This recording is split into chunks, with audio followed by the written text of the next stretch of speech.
The first thing anyone noticed in Cedar Ridge that August afternoon was the heat. It pressed down like a hammer on the dusty plaza, baking the packed earth until it felt as hard as iron. Cowboys leaned against hitching posts with lazy confidence. Their spurs flashed with each shift of their boots. Merchants called out from faded storefronts. Women hurried by with lowered eyes, parasols tilted to shield their faces from both the sun and the crude looks men tossed their way. Nothing unusual. Just another day in a mountain town that survived on stubbornness. Until Martha Coleman walked into the plaza. People always whispered when she came through. Some called her the mountain medicine woman when they needed her help. Others used uglier names when they didn't. Martha stood tall, her dark skin shining with sweat, her homespun dress practical and simple. A heavy leather satchel was slung over her shoulder, stuffed with herbs, roots, and remedies she gathered from the mountains she knew better than anyone alive. She stopped dead center in the plaza, scanning the men gathered there. Her eyes were sharp, steady, searching for one man in particular. And when she found him, everything stopped. A lone cowboy sat on the saloon steps. Trail dust covered his clothes. His hand rested near his holstered Colt with an ease that told folks he knew how to use it. He hadn't laughed or sneered like the others when Martha appeared. Instead, he'd only watched her with calm gray eyes, cool as winter steel. Martha marched straight toward him. The plaza went silent. Folks sensed something big coming. She stopped 3 feet from him. He had to tilt his head back to meet her gaze. "You," she said, her voice carrying across the square, "tonight, you're coming to my bed." The plaza exploded with laughter, catcalls, whistles. Cowboys slapped their knees, howling at the sight of a woman, especially her, making such a bold declaration. But the cowboy didn't laugh. His eyes stayed fixed on Martha, and unlike everyone around them, he saw the truth. Her trembling fists, the tight set of her jaw, the desperate courage holding her together. "Ma'am," he said quietly, his voice low and steady. "That's a mighty bold thing to say in the middle of town." "I'm not talking about anything improper," Martha replied. She lifted her chin. "I need a husband, legal, today. And you're the only man here who might listen before laughing." The laughter died instantly. This wasn't a joke anymore. Property, inheritance marriage in Cedar Ridge was serious business. The cowboy stood. He rose taller than her by 4 inches, broad-shouldered and steady. "Name's Samuel Hawkins," he said. "Most folks call me Sam." "Martha Coleman," she replied. "My father was Josiah Coleman." Sam's eyes changed. Everyone had heard of Josiah Coleman, the freedman who had somehow secured 200 acres of silver-rich mountain land.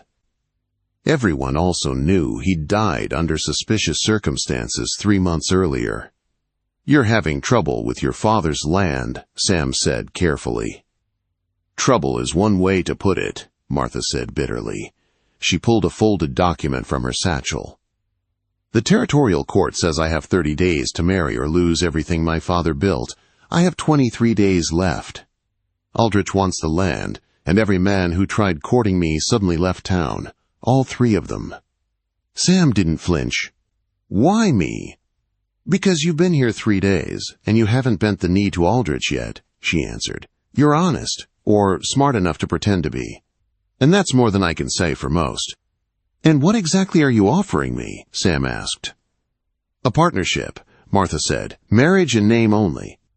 A legal shield. I keep my land. You get 20% of the silver profits and a place to stay when you're in town.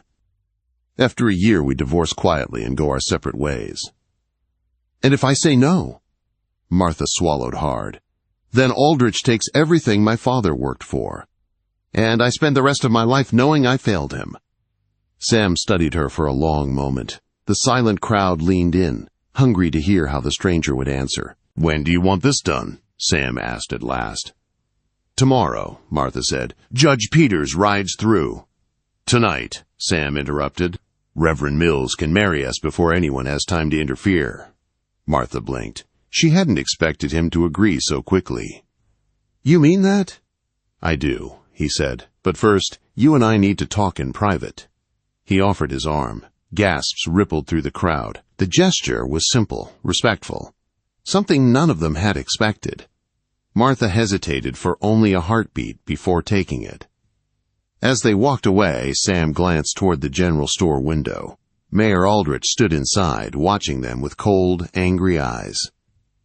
"He won't let this happen," Sam murmured. "I know," Martha replied. "That's why I chose a man wearing a gun." They entered the small church at the edge of town. Sunlight streamed through plain glass windows, casting long shadows across empty pews. Sam settled onto a bench, gesturing her toward the seat beside him. "Now," he said, "tell me everything, the real story." Martha straightened her spine. Her father's death, the forged law meant to steal her land, the men driven off, the mayor's growing threats, and finally, the small glass vial she placed in Sam's hand. "Mercury," she said. "Someone poisoned my father." Sam held the vial to the light, jaw tightening. "You're fighting powerful men." She nodded. "Which is why I need a partner who isn't afraid." Sam leaned back, letting out a slow breath. "All right," he said. "Let's get married." And just like that, the quiet cowboy became the only thing standing between Martha and ruin. Sam and Martha left the church as the last light faded behind the mountains. Cedar Ridge lay quiet in the valley, but it was the kind of quiet that warned trouble was already forming in the shadows. They walked toward Martha's cabin in near silence. Sam kept scanning the trail, sensing danger long before he ever saw it. Martha walked with her head high, but he could see the exhaustion behind her steady pace. At the cabin, the smell of pine smoke drifted from the chimney. The place was solid, built with care and history. Inside, shelves of herbs lined the walls, medical books stacked neatly near a work table. It was the home of someone who had learned to survive in a world that often wished she wouldn't. Sam stood near the door, taking it all in. "Your father taught you well," he said. "He taught me to stay standing when the world wants you on your knees," Martha replied softly. She hung her satchel beside the door and turned toward him. "This is where I live, where my father died, where Aldrich wants to take everything from me." Sam listened quietly as she recounted how her father's sickness grew worse, how Doc Morrison insisted it was mountain fever, how nothing made sense until she found a vial hidden in his medicine chest. A vial the Denver chemist said held mercury. "He was poisoned slowly," Martha whispered. "Enough to break his mind, not enough to kill him quickly." Sam's jaw tightened. "And Aldrich gets your land if you lose it."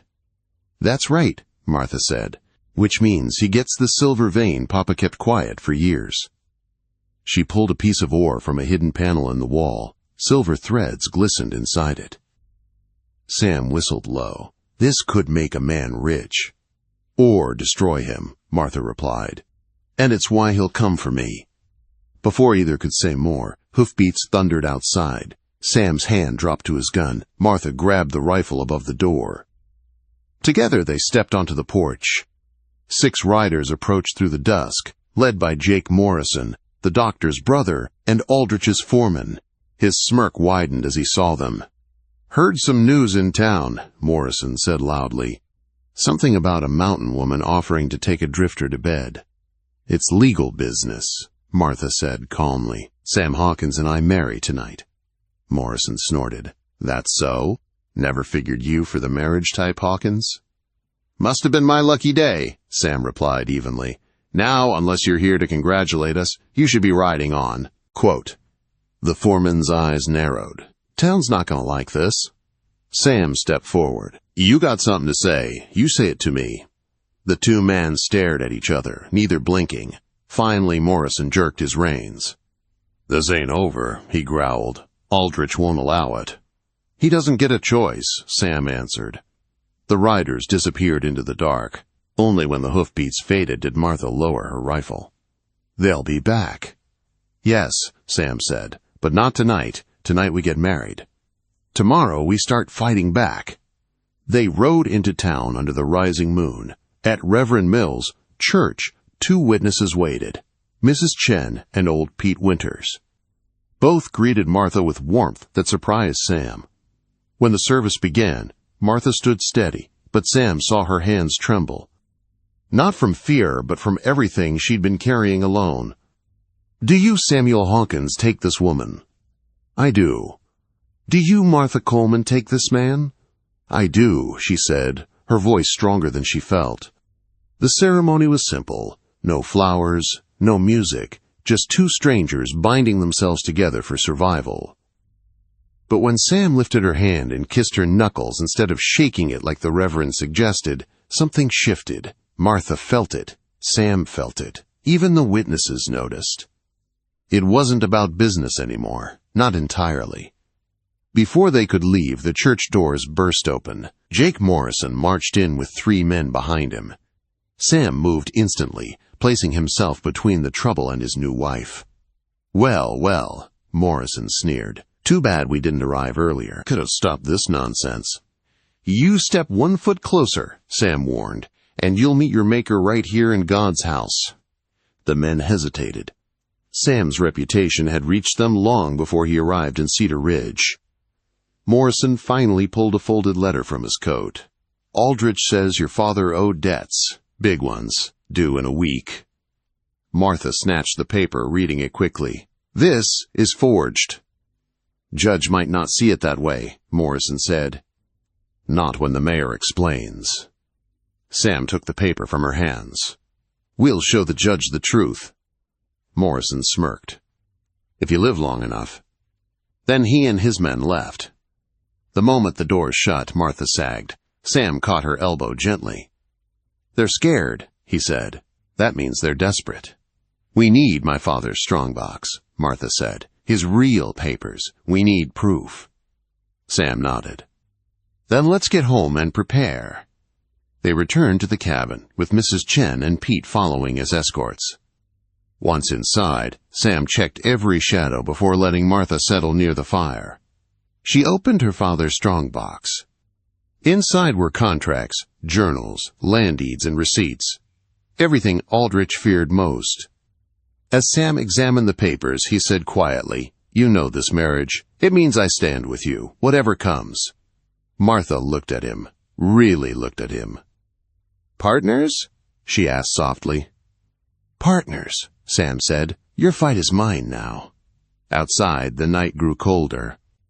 But inside the cabin, for the first time since her father's death, Martha felt something she thought she'd lost. Hope. 3 days after the wedding, Sam woke to the sharp smell of smoke. He rolled out of his bunk, gun in hand, and sprinted outside the bunkhouse. Flames crawled up the walls of Martha's supply shed. The fire crackled, crackling louder than the morning birds. "Martha!" Sam shouted. She was already there, in her nightdress and shawl, hauling buckets of water with fierce determination. Months of work, her herbs, remedies, healing supplies, were inside that shed. "I've got the well," Sam said, grabbing the bucket and pumping water with fast, powerful strokes. Together they worked, soaking the flames until the last ember hissed out. Martha knelt in the ash, coughing, trying to salvage what little remained. "Coal oil," Sam muttered, crouching near the charred boards. Someone splashed it across the walls, deliberate. Martha lifted a burnt jar, her fingers shaking. 3 months of medicine gone.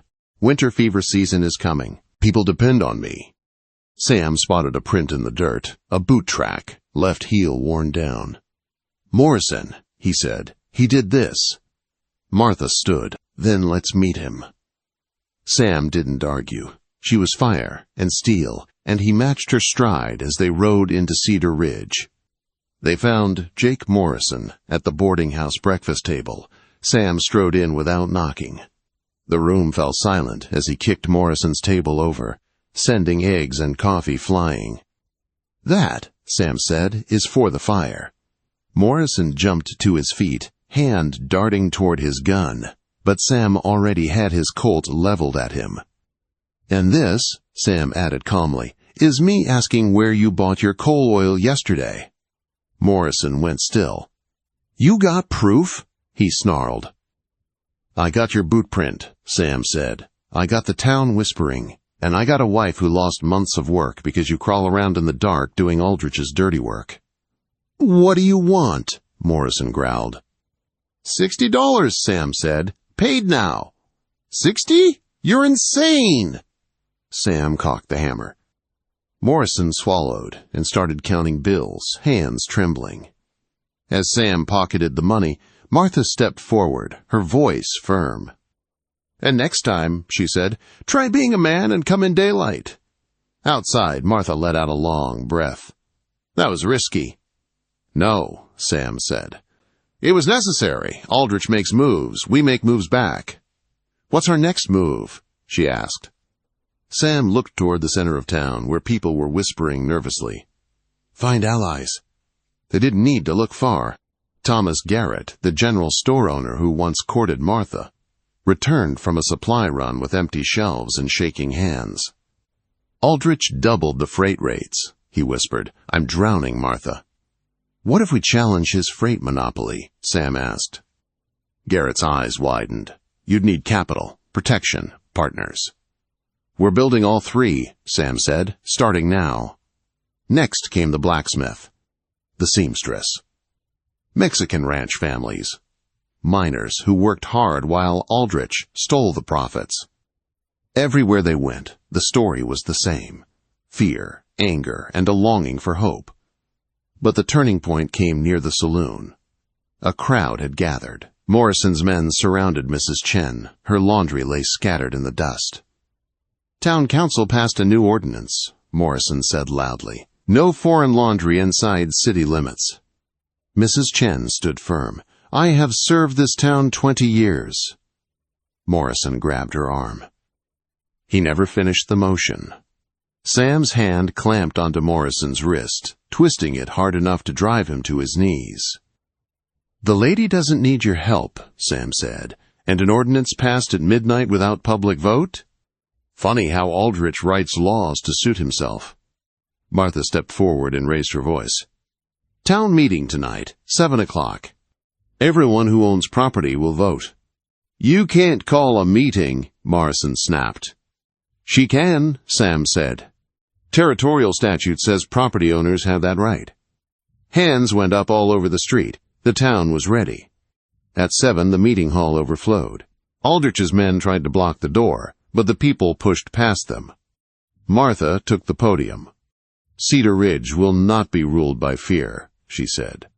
"Not by men who poison the weak, not by laws written to steal from the working people." Sam watched her speak, proud in a way he never expected. She wasn't just fighting for land, she was fighting for everyone. But Aldrich wasn't done. 3 days later, the Johnson boy collapsed with mind fever. Doc Morrison shrugged and said, "Prepare for burial." Martha knelt beside him. "Sam, get my supplies." Aldrich stormed in. "She practices medicine illegally." "Arrest her." The crowd shouted back, "Let her try."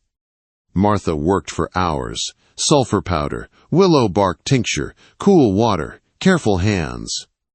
Finally, the boy's eyes fluttered open. His mother sobbed with relief. Aldrich panicked. "Arrest her!" he shouted again. Sam stepped in front of the deputies. "You try to take her after she saved a child's life, and you'll answer to this whole town." The deputies froze. Aldrich had lost. And word came the next morning that Judge Carter was arriving early, with a federal marshal. Sam and Martha spent the next nights preparing, gathering allies, gathering evidence. Sleep didn't come easy. Trouble pressed on every side. By the time Judge Carter reached Cedar Ridge, the town buzzed with tension. Court convened in the town hall. Aldrich arrived with forged papers, paid witnesses, lies polished shiny. But Martha had the truth. She presented her father's papers. Witnesses testified about Morrison's bribery. Garrett exposed Aldrich's fraud. A Denver chemist confessed to creating poisons for Aldrich. Judge Carter slammed down his gavel. "The marriage is valid. The land is rightfully yours. And Mayor Aldrich is under arrest." Chaos erupted. Morrison was dragged out. Aldrich screamed for mercy. People cried, hugged, celebrated. Martha stood frozen as the weight lifted from her shoulders. Sam stepped beside her. "It's over," he whispered. Tears filled her eyes. "We did it." "No," Sam said softly, taking her hand. "You did it. I just stood beside you." 6 months passed. Cedar Ridge transformed. A school. A medical clinic. A freight cooperative. A town reborn. One evening, Martha stood in her garden teaching other women about healing plants. Sam approached with a smile. "Letter came from Denver," he said. "They want you to speak to the medical board." Martha looked up. "Us. We'll go together. Partners, remember?" "Always." That night they sat together on their porch. Sam slipped his arm around her shoulders. "You know," he said, "this all started with you telling me I was going to bed with you." Martha laughed softly. "I meant to scare you off." Sam kissed her cheek. "You did the opposite." She leaned against him, the stars bright above the mountains she fought so hard to protect. "You ever regret marrying me?" she teased. Sam pulled her closer. Not for a single heartbeat. Together they watched the lights of Cedar Ridge shine below, a town saved by a woman who refused to bow and a cowboy who refused to back down. Their love wasn't born in softness, but in fire, courage, and a promise to stand side by side. And that promise would hold for the rest of their days.